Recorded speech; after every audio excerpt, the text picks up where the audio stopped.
I would be mad at you. What if I told you that your best friend is betraying you? No.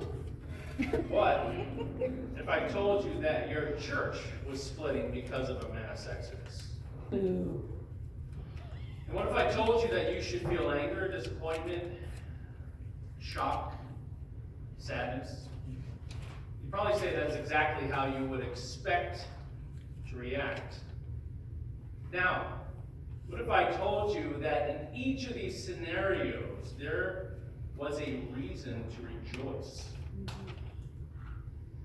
You'd probably be skeptical, but mostly you'd probably think I was crazy. After all, who would seriously say there was a reason to rejoice in the middle of any of that trouble? I'll tell you who. God said it. He said it through Jesus' brother James. And that's what we're going to look at today. Because what James is going to tell us is this. Adversity brings joy when you have the wisdom to know it makes you stronger for the Lord. Adversity brings joy when you have the wisdom to know it makes you stronger for the Lord. So we'll look at what he says in James 1, 2 through 8. If you want, you can either listen to me or you can look in the Bible. I'm going to be actually reading from the King James Version today. So I will warn you, though, that once you read this, you cannot unread it. And once you understand this, you cannot unknow it.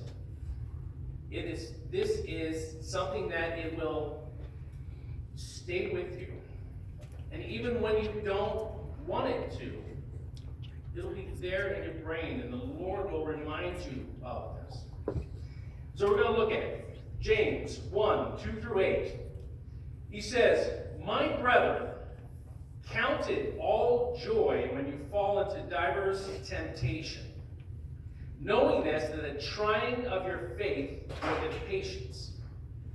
But let patience have her perfect work, that ye may be perfect and entire, wanting nothing.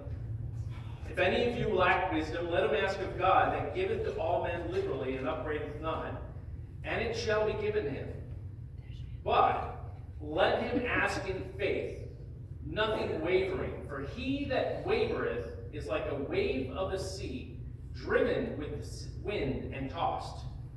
For let not that man think that he shall receive anything of the Lord. A double-minded man is unstable in all his ways." Now, I read the King James Version, but we're going to unpack this. We're going to explain this. So all the ye's and the f's at the end of the words, we're going to unpack this and what this all means.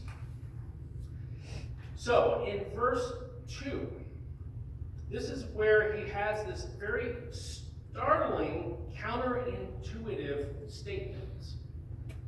And it opens the book. The Holy Spirit had him open the book with this statement. Now, James was talking to the Jews who were scattered around. But he opens with this counterintuitive statement, counterintuitive to what humans think. And it's this: "My brethren, count it all joy when you fall into diverse temptations." Count it all joy. Again, what you would think would be crazy, that there would be any joy to be found in these times. Because that word temptations means trials, testing, or in other words, adversity. So let's unpack this verse. He says, "My brethren," but he is talking to my brothers and sisters. That's how the Greek word is. He says, "Count it all joy." Now, the King James uses the word count, but what this means is you need to consider it, esteem it. Think of it when you come across this. Think joy. All joy, in fact, because that's what it says. It says all joy. Now, I'll tell you this, is that as you're listening And as you're processing this and thinking about this, it is not easy to really hold on to.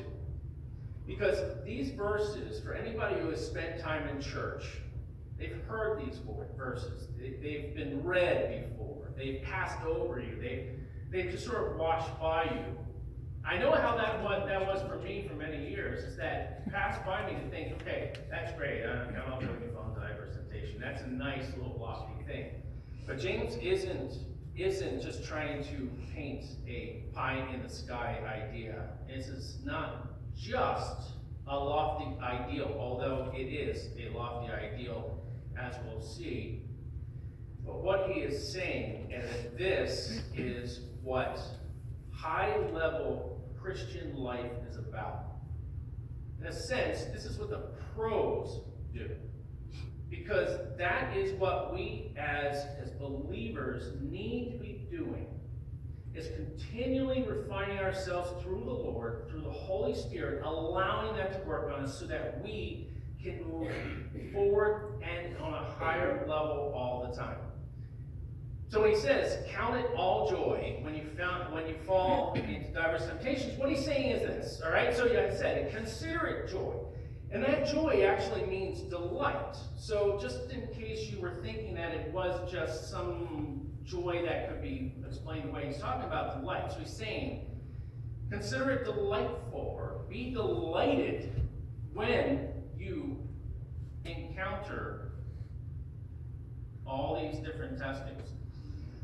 And that's it. That's the next part of it too, is that you are going to be counting it all joy, not just when things are going well. Not when you're having a perfect day, but when you're facing adversities. Now, how do you face adversities? He says when you fall into these different testings. That's actually what it is. He's not saying that you go out and just seek them, because what this word actually means is encounter them when they come to you. So you're going about your day and adversity comes to you. And that's where you have a decision to make. That's where you can count it for ill, or you can count it for joy. Now, why would you count it for joy? Because of this. It's in the next verse. Because you know. And what do you know? You know that the trying of your faith works patience. So you come across adversity. You have that point, that crossroads. You can make the decision. Am I going to count it for good or count it for ill? And I will say this, is that these reactions right now, as you're going through them, may not be mutually exclusive at first. Because the three examples I gave are just one of many examples of adversity that you could face. And we are human, and it is okay to be sad. It's okay to be disappointed. It's okay to be sorrowful. It's okay to be angry and to be shocked. That's how humans are made. But what James is going to be telling us here is that that is not the only thing that you do. And then when you reach really high levels, you actually may be able to process that in a joyful way, period. But I don't want everybody to think, as we think this morning, that this is just about going from ground level to heaven level, and it's just like that. This is going to be a process, as we will see. But when you face this adversity, it's okay that your reaction can be sorrowful, it be angry, it can be shocked. The problem is if you stay there, if you stay at that level. Because the Lord has called us to a higher level all around. and James is giving us this practical advice. So he says, okay, why would you count it all joy when you fall into these, when you encounter this adversity? Because you know this. Again, this knowledge is important. That knowledge is what drives the joy. The actual adversity is not what drives the joy. It's not like, hey, yay, there's adversity. But what it is that you know that when adversity comes, that the Lord can continue a process within you. You know that the trying of your faith works patience. What this means is that the testing of your faith. This word testing, what it actually means, it's about proving. And so when adversity comes, your faith can be tested, but tested, it's a positive test in general. It wants to prove to be genuine. That's actually what the Greek word, it denotes. It actually is a test to prove for genuine quality. And I think to me, that is very important because it's not about tripping you up. That God is not allowing these things to happen just to trip you up, to watch you fail. This is not about failure, although we fail all the time. It's not about failure. What this is a very positive, intentional course of decision-making, action, and attitude. So he says you're going to be testing your faith. So what is that faith? That faith. We use that faith a lot of times, and it becomes a very generic type of word. What this actually means here, and while it's all tied together with the idea of your salvation, I have faith, and this general kind of thing, there's actual Greek construction of words that make it mean specifically this. It means that what is going to be tested is going to be the principle of faith operating in you. So it's the principle of faith operating in you. Adversity comes, what that is that's going to be tested within you, that principle of faith that's operating in you. And the reason I even point that out is because the more concrete we can understand the scriptures, the more we can actually follow them, the more we can actually understand them. So adversity comes, and the reaction is, okay, great, my faith can be tested to be proved genuine. So, if that were the only thing, that would be fine enough. But this is just the beginning of the process. So the testing of your faith, what it does is in this version, it says work in patience. What that actually means is that it builds endurance. Your faith will be tested so that your endurance or your patience can be built up. Now I want to talk about this word patience. Because I think, again, like I said earlier, that the more concrete we can understand what the scripture is saying, the better we can actually follow it. It's not just words that are there, nice words, pleasant words, words that are holy because the Lord has given them to us. But these words are meaningful and practical in everyday life. So here, what is patience? The Greek word actually means to remain under. So remain under, and it's endurance. And what I want to make a distinction, and I think a lot of times we lump English words together. And we misuse English words, and that's fine enough. People know what you're talking about. But I'm going to make a distinction between two separate English word concepts today. One of them is patience, and one of them I'm going to call toleration. Okay? So, what is toleration? Toleration, I believe, and this is how I look at it myself, is that toleration is anything that keeps you remaining comfortable. You feel comfortable with that. You're tolerating that. You can deal with that. So along the way, whatever it might be, you're able to tolerate this thing. This doesn't bother you. There's nothing wrong. And then there's a point where things start to bother you. There are irritations. There are annoyances. There's anger that starts building up.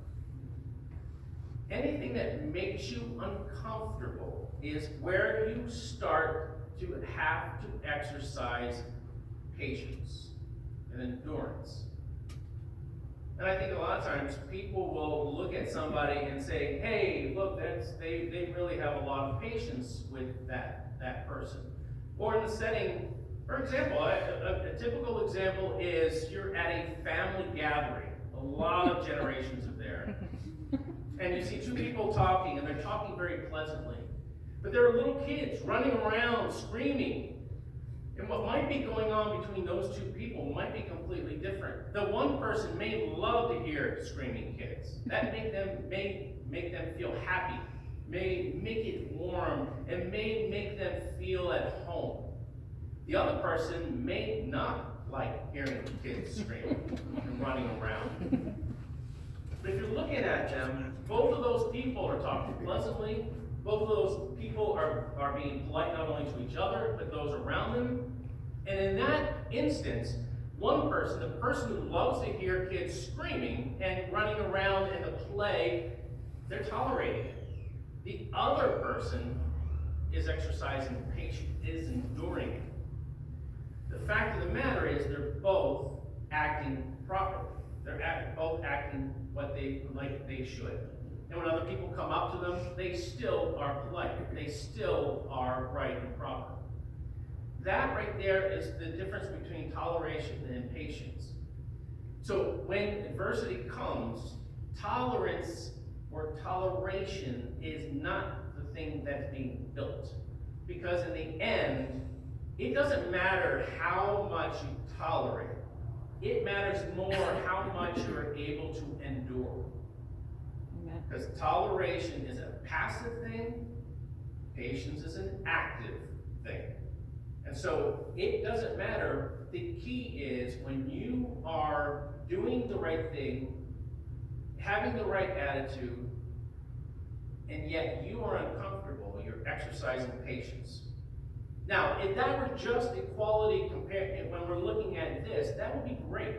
Because everybody needs patience. Everybody, and patience actually helps you go through life a little bit easier. Because if you don't build up your patience, then anytime your tolerations level has been met, and boom, you have that tipping point, you're not going to be able to function well. But if you have patience, you're going to be able to keep on going. You know, the typical example, an illustration of endurance obviously is running. And so if anybody has been running in their life, when you start, you can't go far. You don't have a lot of endurance. But as you run, if you're consistent with it, you do build up that endurance. What you're building up in that aspect is you're building up patience for how your body is functioning. And you're building up patience so that when you're on a longer run and your lungs are on fire and your legs are feeling tight, yet you keep going, you're actually exercising patience right there. We call it endurance when it comes to athletic abilities, but that's patience.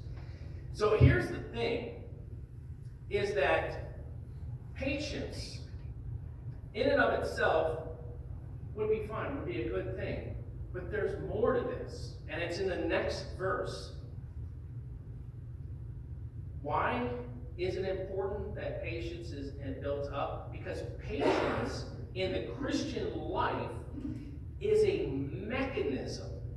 It is a mechanism that God uses for us. It is not an end of itself. It actually is a mechanism and a process that the Lord uses in us to do this. In verse 4 it says, "But let patience have her perfect work, that you may be perfect and entire, wanting nothing."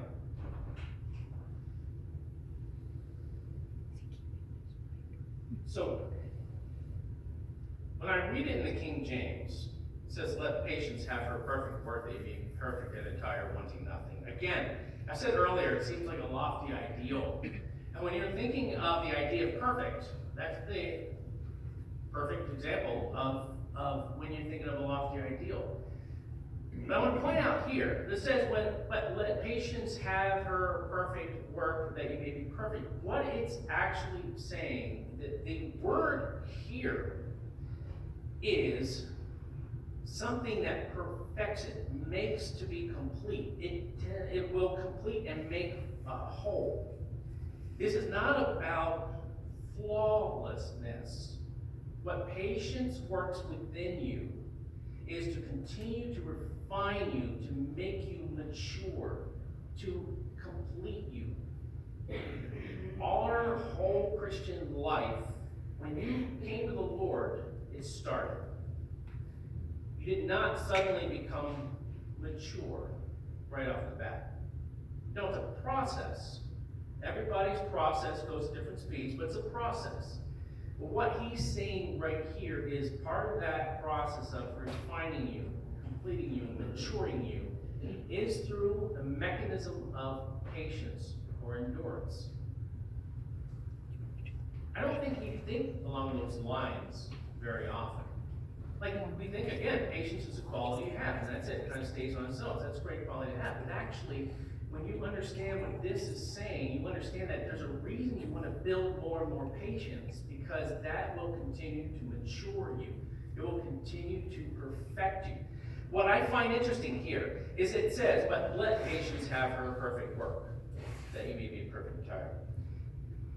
Throughout this whole thing, if you've noticed thus far, there's only one thing really that's active thus far. Or two things, really. There's counting it, or considering it, and there's knowing, right? They're active, but they're really conceptual. They're more abstract. The next thing that you are supposed to do is a passive thing. It's let patience have her perfect work. It's get out of the way of patience and allow God to work that mechanism in you. There's very little here of us being able to put a lot of extra work on it. In any of this, our own maturation, if you notice, this is a natural mechanism and process that God gives and God moves along and God finishes. Our faith was given by God. That principle of operating inside us was given by God. So we can't even lay claim to that. We can't even say, hey, look how great our faith, our operating principle is. No, God gave us that. And then, when we build our endurance, it's because we allowed it to happen. We allowed that patience to be built up. We didn't build the patience ourselves. It's by our attitudes, by our decision to not get in the way, to allow patience to work, that it does. So we can't even lay claim to that. We didn't build the patience. All we did was just did not hamper it. And then, patience goes about its business of refining and maturing us. Again, not us. All of this is from the Lord. And our role in it is to count or consider, is to let, and is to know. Now, again, this seems like a very lofty ideal. And I don't think it's something that even the Jews who received this letter would be able to think, oh, I can do this. Again, it's very counterintuitive. It goes against human action.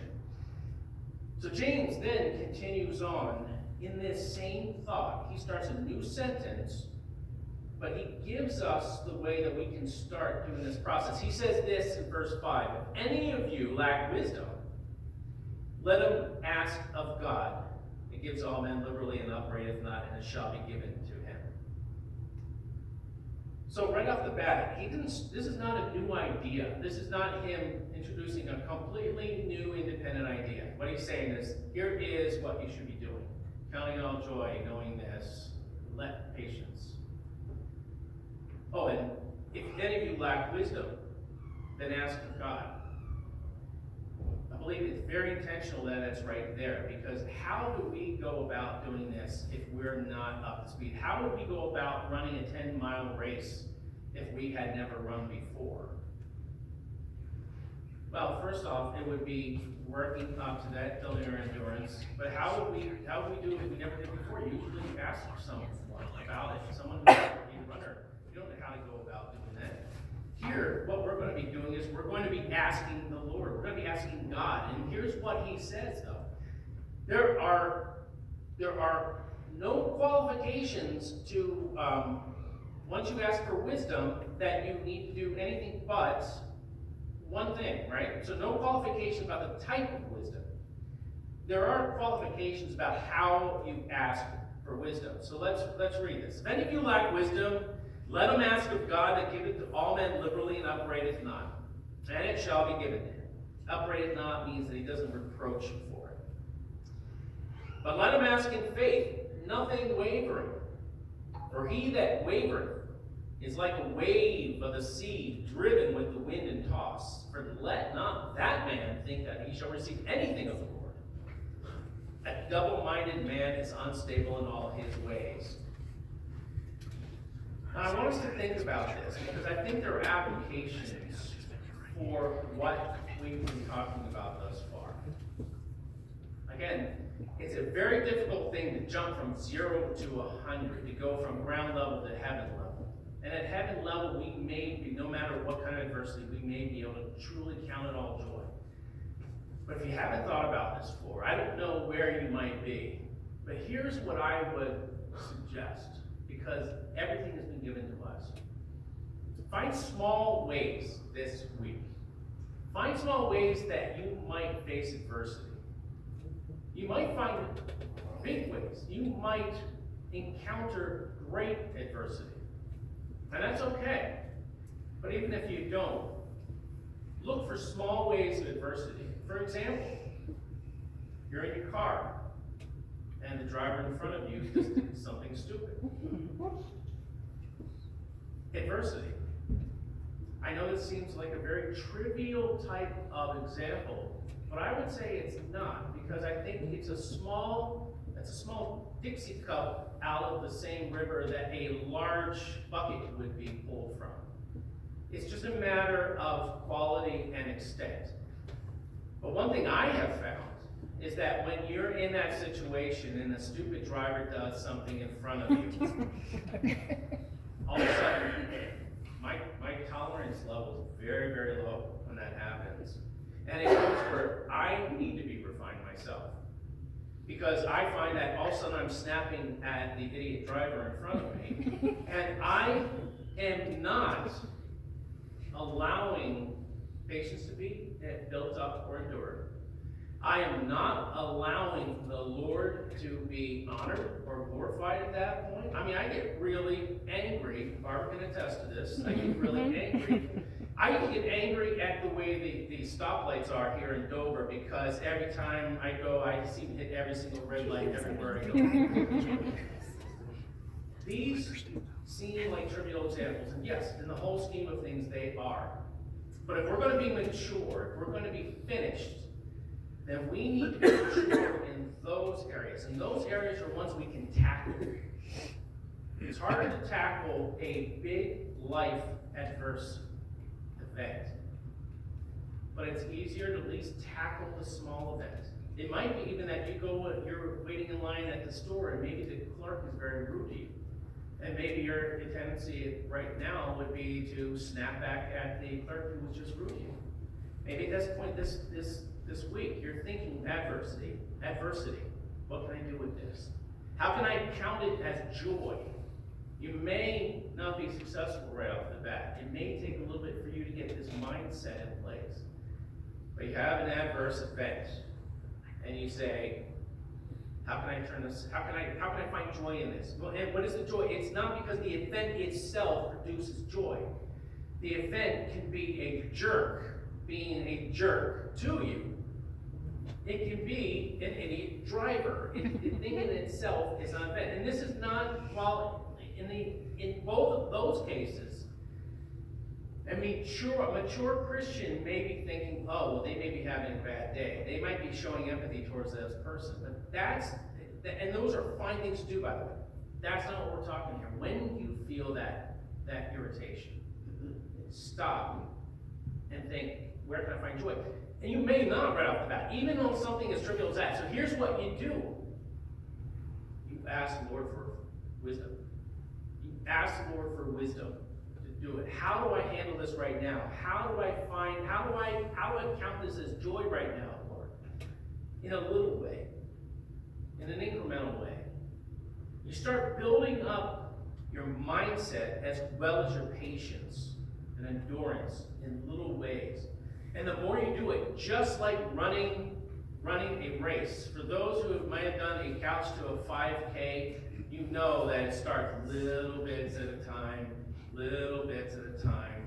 And if you're faithful to it, all of a sudden, when you think back when you first started it, you started on the couch and you got out and you hated it. But now you still might hate it, but you hate it at a different point in time than you did when you first, which was basically when you got out. You made it on the couch.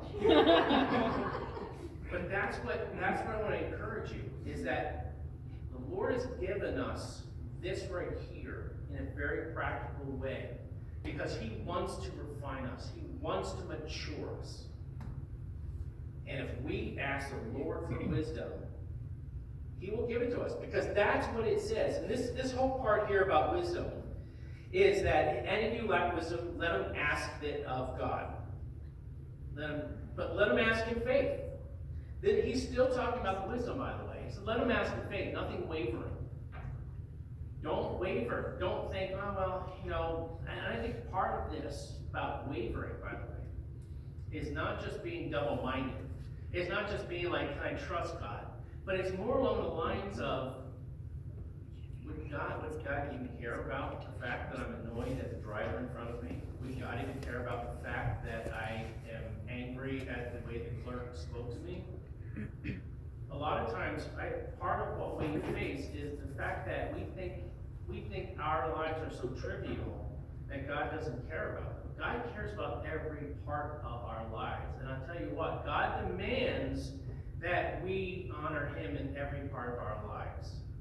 So there's nothing too trivial that God does not want honor and glory to come out of. So this week, as you go along, think about these things. Don't be afraid to ask for wisdom. Don't be the double-minded man. By the way, that double-minded actually translates to spiritual